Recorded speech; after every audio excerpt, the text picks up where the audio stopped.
பயங்கரவாத தடைச்சட்டமும் ஜனாதிபதி ஆட்சி முறை முடிவுக்கு வருகின்றது. மாகாண சபைக்கான அதிகார பரவலாக்களும் மேற்கொள்ளப்படும். தேசிய மக்கள் சக்தி ஆட்சிக்கு வரும் முன் குறிப்பிட்டது போல பயங்கரவாத தடைச்சட்டத்தை முடிவுக்கு கொண்டு வரும் என தேசிய மக்கள் சக்திக்கு நெருங்கிய வட்டாரங்கள் தெரிவிக்கின்றன.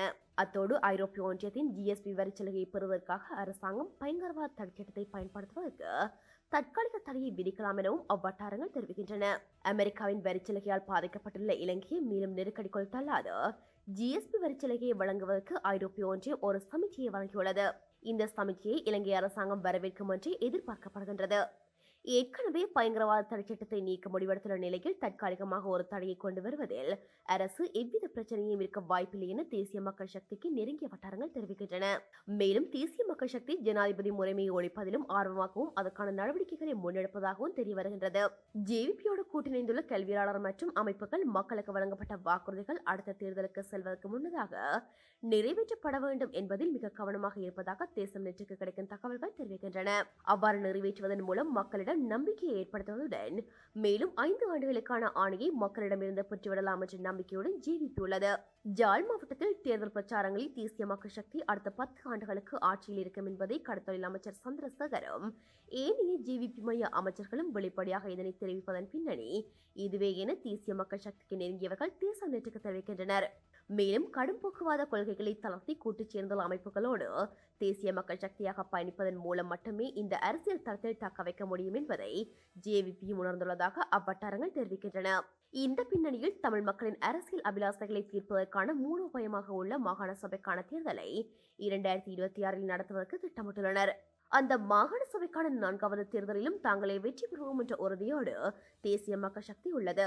அந்த மாகாண சபைக்கான உண்மையான அதிகார பரவலாக்கத்தை செய்யவும் நடவடிக்கைகள் மேற்கொள்ளப்பட்டுள்ளதாக உறுதியான தகவல்கள் தெரிவிக்கின்றன. முடிச்சவைக்கப்படாத உயிர்த்த ஞாயிறு தாக்குதல் 6 ஆண்டுகளுக்கு பின் முன்னைய ஆட்சியாளர்களுடன் தொடர்பில்லாத அரசு உருவாகியுள்ளதால் இவ்விசாரணைகள் நியாயமான முறையில் மேற்கொள்ளப்படும் என எதிர்பார்க்கப்படுகின்றது. ஆனாலும் முன்னைய ஆட்சியாளர்கள் கைது செய்யப்பட்ட பிள்ளையானை சந்திக்க இருக்கின்ற முயற்சிகள் நிலைமைகள் எவ்வளவு சிக்கலானதாக இருக்கின்றது என்பதை வெளிப்படுத்துகின்றது. உயிர்த்த ஞாயிறு தின தாக்குதல் நடத்தப்பட்டு இன்றுடன் 6 ஆண்டுகள் நிறைவடைகிறது. கடந்த 2019ஆம் ஆண்டு ஏப்ரல் மாதம் 21ஆம் தேதி கொழும்பு, நீர்கொழும்பு மற்றும் மட்டக்களப்பில் காலை 8:45 மணியளவில் கட்டுவாப்பட்டி, சியோன் மற்றும் கொச்சிக்கடை தேவாலயங்களையும் கொழும்பில் உள்ள 3 ஹோட்டல்களையும் இலக்கு வைத்து வெடிகுண்டு தாக்குதல் நடத்தப்பட்டது. மேலும் அதே நாளில் தெமிட்டகொட பகுதியில் உள்ள அடுக்குமாடி குடியிருப்பு மற்றும் திகிவளையில் உள்ள தங்கும் விடுதியில் வெடிப்பு சம்பவங்கள் இடம்பெற்றன. இத்தாக்குதலில் வெளிநாட்டவர்கள் மற்றும் பாதுகாப்பு படையினர் உட்பட 270க்கும் மேற்பட்டோர் கொல்லப்பட்டதுடன் 500க்கும் மேற்பட்டோர் காயமடைந்துள்ளனர். இவ்வாண்டு ஞாயிறு அன்றுக்கு முன்னதாக குற்றவாளிகள் பற்றிய அறிக்கையை ஜனாதிபதி விசாரணைக்குழு குற்றப்புலனாய்வு பிரிவினரிடம் கையளிக்கும் என்பதாலும் தேசிய மக்கள் சக்தி அரசு இத்தாக்குதலுடன் சம்பந்தப்பட்டவர் என்று குற்றம் சாட்டப்பட்ட பிள்ளையானை கைது செய்து விசாரணைகளை முடுக்கிவிட்டதாலும் இந்த ஈஸ்டர் முக்கியத்துவம் பெற்றுள்ளது. தாக்குதல் இடம்பெற்று 6 வருடங்கள் கடந்துள்ள நிலையில் மேற்படி தாக்குதல் சம்பவங்களில் உயிரிழந்தவர்களின் நினைவு கூறும் வகையில் நாடு முழுவதும் உள்ள கிறிஸ்தவ தேவாலயங்களில் விசேட சமய நிகழ்வுகள் இடம்பெற்றன. இதன் பிரதான நிகழ்வு கொழும்பு பேராயர் மெல்கம் கர்தினால் ரஞ்சித் தலைமையில் கொச்சிக்கடை புனித அந்தோனியார் தேவாலயத்தில் காலை 8:30 மணியளவில் இடம்பெற்றது. இந்நிகழ்வில் சர்வமத தலைவர்கள், வெளிநாட்டு தூதுவர்கள், பாதிக்கப்பட்டவர்கள் மற்றும் அவர்களது உறவினர்கள் பங்கேற்றனர். இதேவேளை தாக்குதலில் உயிரிழந்தவர்களுக்கு அஞ்சலி செலுத்தும் வகையில் காலை 8:45 மணிக்கு அனைத்து மத ஸ்தலங்களிலும் மணி அடிக்கப்பட்டு 2 நிமிட மௌன அஞ்சலி செலுத்தப்பட்டது. பொய்யும் சாக்கம் போக்கும் உயிர்த்த ஞாயிறு விவகாரம் தொடர்பில் அரசு மீது சைத் கடும் விமர்சனம். உயிர்த்த ஞாயிறு தாக்குதல் சம்பவத்துடன் தொடர்புடைய முக்கிய சந்தேக நபரை இன்று வெளிக்கொணரப் போவதாக ஜனாதிபதி வாக்குறுதி அளித்திருந்தாலும் இறுதியாக ஜனாதிபதி ஆணைக்குழுவின் அறிக்கையை மட்டுமே குற்றப்புலனாய்வு திணைக்களத்திடம் ஒப்படைத்திருப்பது மக்கள் மத்தியில் மேலும் குழப்பங்களை உருவாக்கியுள்ளது. இந்த போக்கை கடுமையாக கண்டித்த எதிர்க்கட்சித் தலைவர் சைத் பிரேமதாச அரசாங்கம் கடந்த காலத்திலும் ஒன்றும் ஒரே மாதிரியான பொய்கள் மூலம் மக்களை ஏமாற்றிக் கொண்டிருப்பதாக விமர்சித்தார். திஸ்ஸ மகாராமாவில் நேற்று நடைபெற்ற மக்கள் சந்திப்பில் உரையாற்றிய சைத் அரசியல் நிலைப்பாடுகளை காட்டிலும் தற்போது அதிகம் விளங்கும் கோட்பாடாக பொய் மற்றும் பாசாங்கத்தனம் உருவாகிவிட்டதென குற்றம் சாட்டினார். மின்கட்டண குறைப்புக்கான அரசின் வாக்குறுதியும் உண்மையில் பொது பயன்பாடுகள் ஆணைக்குழுவினால் மேற்கொள்ளப்பட்டதென அவர் விளக்கினார். மின் கட்டணத்தில் மீதுள்ள 13% குறைப்பையும் உடனடியாக செயல்படுத்த அரசாங்கம் முன்வர வேண்டும் என கோரிக்கை விடுத்தார். நாட்டின் பொருளாதார நிலைமை தரப்பிலும் சைத் அதிருப்தி தெரிவித்தார். வெளிநாட்டு கடனை திருப்பிச் செலுத்தும் தேவையை முன்னிட்டு 2025 முதல் 2028 வரை 5% மேற்பட்ட வளர்ச்சி விகிதத்தை நாடு அடைய வேண்டியுள்ளது என்றார். ஆனால் தற்போதைய அரசாங்கத்திடம் எந்த ஒரு தெளிவான திட்டமும் இல்லை என அவர் சுட்டிக்காட்டினார். உள்ளூராட்சி மன்றங்களுக்கு நிதி ஒதுக்கீடு செய்யாததற்கான ஜனாதிபதியின் அறிவிப்பும் சட்டவிரோதமானது என கூறிய அவர் மக்கள் அரசாங்கத்தின் பொய்களை இனியும் ஏற்றுக்கொள்வார்களா என்பது அவர்களது தீர்மானமாகும் என வலியுறுத்தினார். ஈஸ்டர் குண்டு தாக்குதல் சூத்திரதாரி ISIS சக்ரான் ஹாஹிம் உதய கமெல்வில. ஈஸ்டர் குண்டு தாக்குதல் சூத்திரதாரி யாரென அமெரிக்காவின் FBI ஆதாரப்பூர்வமாக நிரூபித்துவிட்டது. அது வேறு யாருமில்ல, தவ்ஹீத் ஜமாத் அமைப்பின் தலைவரான சக்ரான் ஹாஹிமும் நௌஃபர் மௌலவி என்றும் உதய கமெல்வில கூறுகிறார்.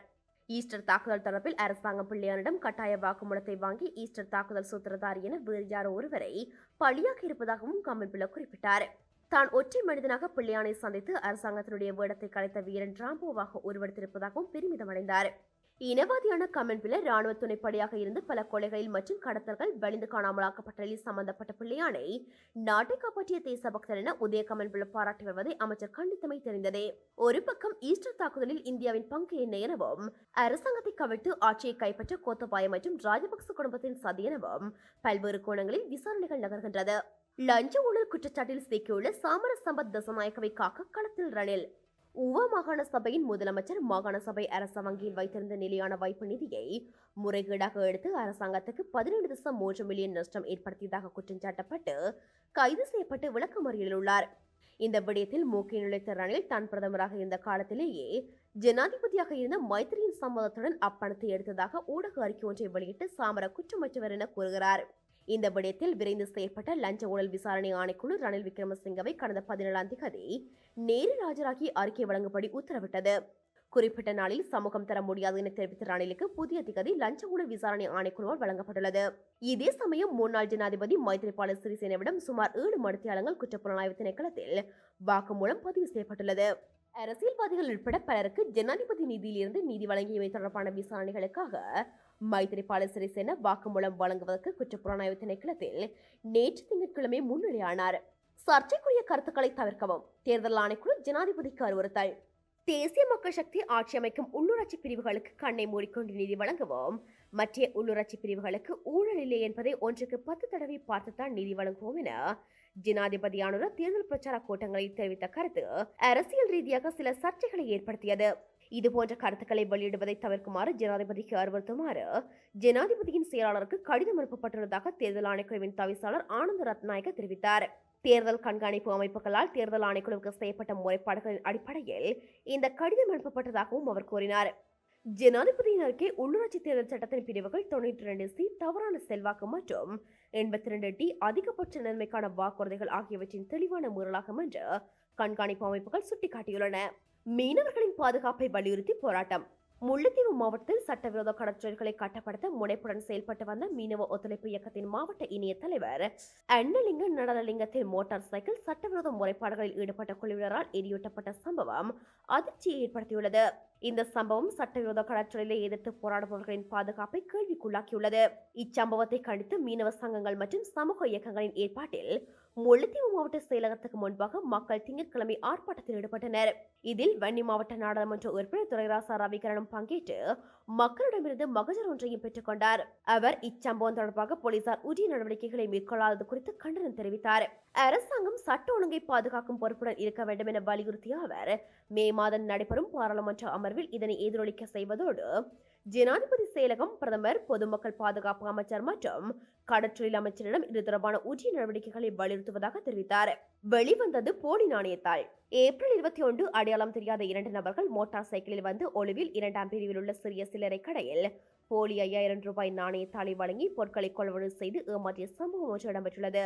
எனவே கடை உரிமையாளர்கள், பொதுமக்கள் இது தொடர்பாக மிகவும் அவதானத்துடன் செயற்படுமாறு கேட்டுக் கொள்ளப்படுகின்றனர்.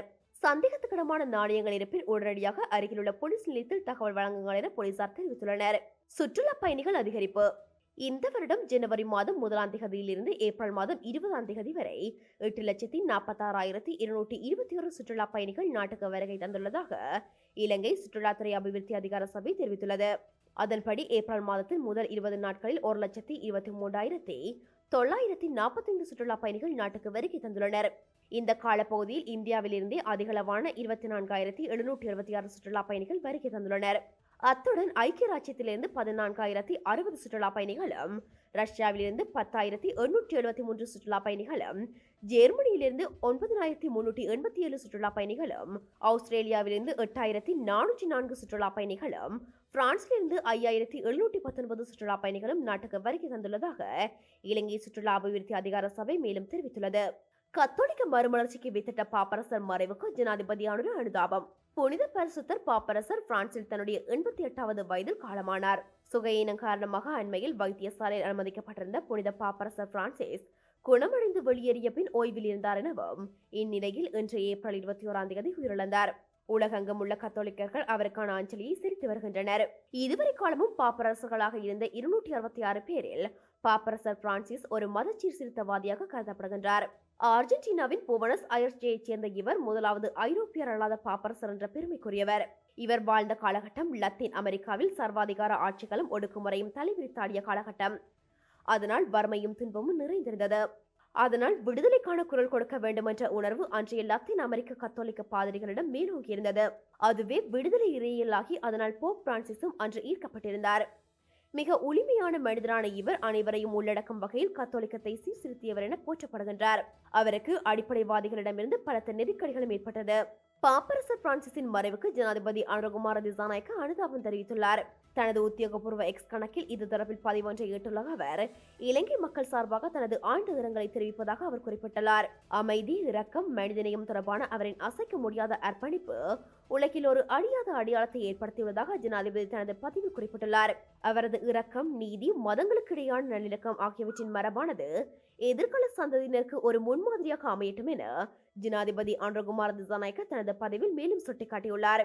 பெண் வேடமிட்டு கோவிலில் திருடிய ஆண், 4 இனிவெளியில் கைது.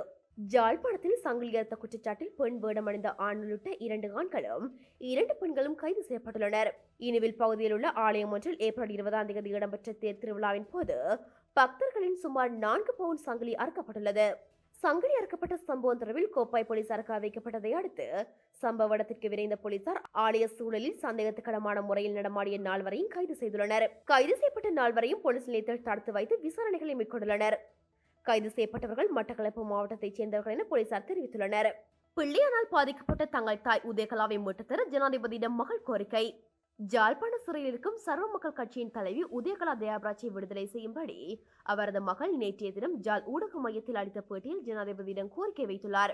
இதேபோன்று 4 மாதங்களுக்கு முதல் உதயகலாவின் கணவர் தயாபராஜ் சிறையில் தனது மனைவிக்கு கொடுமைகள் நடப்பதாக புகார் கூறியுள்ளார். 18 வயதிற்கு குறைந்த உதயகலாவின் மகள் தனது 3 சகோதரர்களுடன் அம்மம்மாவின் வழிகாட்டுதலில் ஜாழ் ஊடக மையத்தில் பேட்டி அளித்துள்ளார். தனது தாயார் மட்டக்களப்பில் அரசியல் கட்சி தொடங்கி செயற்பட்டது பிடிக்காமல் சூழ்ச்சி செய்து பிள்ளையான் தனது தாயாரை சிறையில் அடைத்துள்ளதாக கூறினார். மேலும் பிள்ளையானால் தனது தாய்க்கு உயிர் அச்சுறுத்தல் ஏற்படுத்தப்பட்டதாகவும் குற்றம் சுமத்தினார். மேலும் அச்சிறுமி தானும் தனது சகோதரர்களும் அம்மம்மாவின் பராமரிப்பில் பல அசௌகரியங்களுடன் வாழ்வதாகவும் தெரிவித்தார். தனது தாயார் சிறையில் மிகுந்த மன உளைச்சல் மற்றும் உடல் உபாதைகளுடன் அவதிப்படுவதால் அவரை விடுதலை செய்ய வேண்டும் என ஜனாதிபதியிடம் வேண்டுகோள் விடுத்தார். ஜார்க்கண்டில் 6 நக்சல்கள் என்கவுண்டரில் கொலை.